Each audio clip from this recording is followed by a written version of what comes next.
हाय दोस्तों। तो आज मैं आप लोगों के साथ देश के कुछ प्रीमियर इंटेलिजेंस एजेंसीज के नाम और थोड़ा उनके बारे में बातें शेयर करना चाहता हूँ। देखिए, इंटरव्यू के प्रोस्पेक्ट से ये काफ़ी इम्पोर्टेंट है।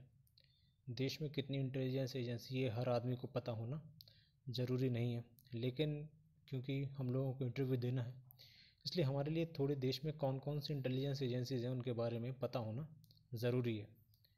तो मुझसे क्या हुआ था कि जब इंटरव्यू में पूछा गया था तो सबसे पहला सवाल ही मुझसे पूछा गया था कि आप देश के कुछ 4-5 इंटेलिजेंस एजेंसीज के नाम बता दें। और तब मुझे इंटेलिजेंस एजेंसी में और इन्वेस्टिगेटिंग एजेंसी में अंदर नहीं पता था। तो देखिए, आप लोगों का सबसे पहला तो मैं आपका डाउट यही क्लियर कर दूं कि जो इंटेलिजेंस एजेंसी होती है वो कोई क्राइम होने से पहले इनपुट्स गैदर करती है और क्राइम को प्रिवेंट ही करती है। प्रिवेंट मतलब उसको होने से पहले रोक देने का उनका ये टारगेट होता है। लेकिन जो इन्वेस्टिगेटिंग एजेंसी का काम होता है कि अगर जो हो जाए तो उसके बाद उसको इन्वेस्टिगेट करती हैं वो कि ये हुआ क्या और मतलब कैसे हुआ। ठीक है, तो अंतर ये होता है, इंटेलिजेंस एजेंसी प्रिवेंशन का काम करती है और जो इन्वेस्टिगेटिंग एजेंसी है वो एक बार क्राइम हो जाए उसके बाद उन क्राइम क्यों हुआ ये उनको देखती है। तो देखिए, कुछ इंपॉर्टेंट एजेंसीज़ के नाम पता कर लेते हैं। देखो, सबसे पहले तो आईबी ही है क्योंकि अपन को इसका एग्ज़ाम इंटरव्यू देना है। देखिए, काफ़ी लेजेंडरी एजेंसी अंग्रेज़ों ने बनाया था। अंग्रेज़ों ने इसको इसलिए बनाया था ताकि वो देश के अंदर क्या हो रहा है, मतलब इंडिया को कैसे कंट्रोल किया जाए, यहाँ के लोग क्या, क्योंकि उस टाइम पे जो रेवोल्यूशनरीज मतलब काफ़ी ज़्यादा रेवोल्यूशन कर रहे थे। एक टाइम पे अगर आप लोगों ने पता हो तो गदर जो मूवमेंट चला था, गदर मूवमेंट में कहा था कि 1914-15 के आसपास कि हम लोग देश में अंग्रेज़ों के ख़िलाफ़ एक आर्म्ड स्ट्रगल करेंगे। तो देखिए, यही जो इंटेलिजेंस ब्यूरो है और उस टाइम पे जो सीआईडी होती थी लोकल, इसकी मदद से अंग्रेज़ों ने पता लगा लिया कि ऐसा कुछ देश में होने वाला है। और जैसे भी लोग कनाडा या दूसरे देशों से लौट के आए तो उनको वहीं पे धर लिया गया और उनकी जम के सुताई हुई।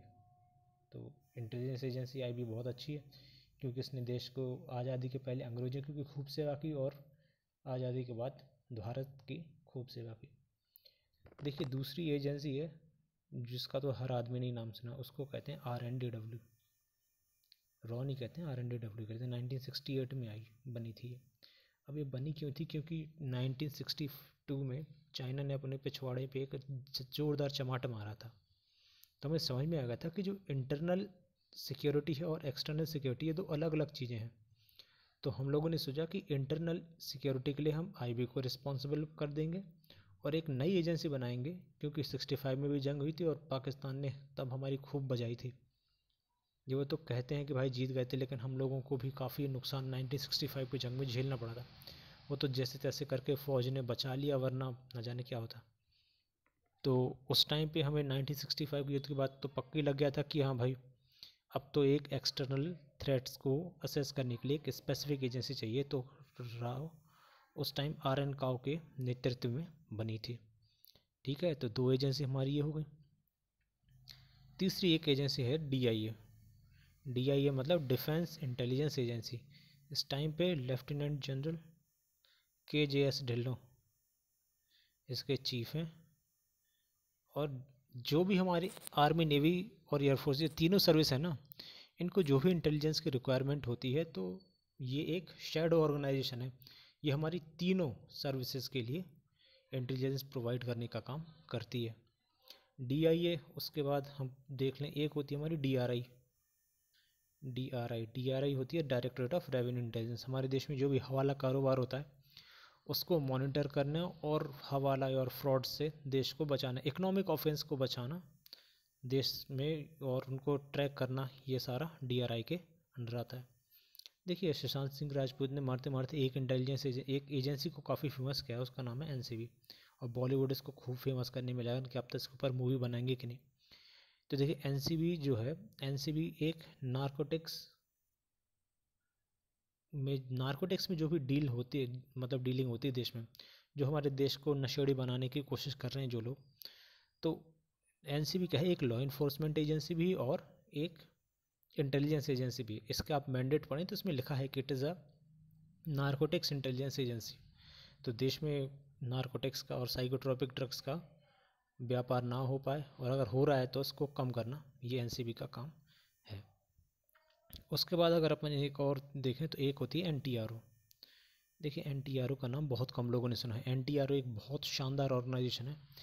देखिए क्या होता है, जैसे बालाकोट स्ट्राइक हुई तो बालाकोट स्ट्राइक पे हमें कैसे पता चला कि हमें कौन से कोऑर्डिनेट पे बॉम्ब फोड़ना है। तो ये जो इस लेवल की जो टेक्निकल इंटेलिजेंस होती है ये गैदर करती है एनटीआरओ। बहुत शानदार एजेंसी, और जो जो फिर टेक्निकल एस्पेक्ट्स होते हैं इंटेलिजेंस गैदरिंग के, तो वो सारे काम यही पूरी करती है। उसके बाद एनटीआरओ देखिए, फिर एक आती है मिलिट्री इंटेलिजेंस। मिलिट्री इंटेलिजेंस क्या, देखा आप लोगों ने कभी सुना होगा ना कि आता रहता है न्यूज़ में कि एक आदमी पकड़ा गया जो कि आईएसआई के लिए काम करता था। तो ये जो लोग ऐसे पकड़े जाते हैं ना, जैसे कोई फ़ौज का जवान पकड़ा जाता है जो कि आईएसआई मतलब किसी लड़की के साथ फेसबुक पे बात करता था, पता चला उसने फ़ौज के सीक्रेट उस लड़की को बता दिया, और वो लड़की नहीं, असली में आईएसआई का कोई लड़का है। तो जो ऐसे कांड होते हैं तो मिलिट्री इंटेलिजेंस फ़ौज के अंदर ये एश्योर करने की काम करती है कि मतलब मिलिट्री के अंदर से कोई मोल ना हो जो कि हमारी सीक्रेट जानकारियाँ बाहर पहुंचा दे। एक टाइप से काउंटर इंटेलिजेंस एजेंसी है। और फिर फ़ौज के लिए जैसे ग्राउंड पे से कश्मीर में ऑपरेट कर रही है फ़ौज, तो ग्राउंड लेवल पे जो भी इंटेलिजेंस की इनपुट्स होते हैं वो सारे एमआई प्रोवाइड कराती है हमारी फ़ौज को। जैसे फ़ौज के अंदर मिलिट्री इंटेलिजेंस, ऐसे ये एयरफोर्स में और नेवी में भी डायरेक्टरेट हैं जो कि इनको डे टू डे जो भी इंटेलिजेंस की ज़रूरत होती है वो प्रोवाइड कराती रहती हैं।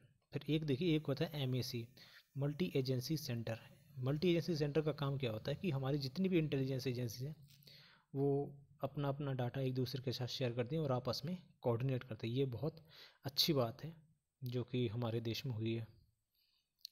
और इतनी एजेंसीज़ की तो हमने बात कर ही ली है। अगर हम और देखें तो देखिए आप ईडी को, इन्फोर्समेंट डायरेक्टरेट को भी एक क्या है कि इकोनॉमिक इंटेलिजेंस एजेंसी के उसमें कह सकते हैं, क्योंकि मैंडेट के हिसाब से तो ईडी भी एक इंटेलिजेंस एजेंसी है।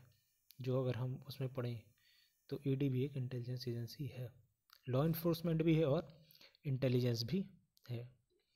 तो देखिए आप, हमने काफ़ी एजेंसियों के बारे में पढ़ लिया है, थोड़ा बहुत उनके बारे में जान भी लिया है। एक बार रिवाइज कर लेते हैं। देखिए सबसे पहली आईबी, दूसरी एनआई, ये एनसीबी, तीसरी आरएनडीडब्ल्यू, फिर आरएनडीडब्ल्यू के बाद अपन ने एनटीआरओ, ठीक है, डीआईए, और फिर डीआईए, एनटीआरओ, डीआरआई,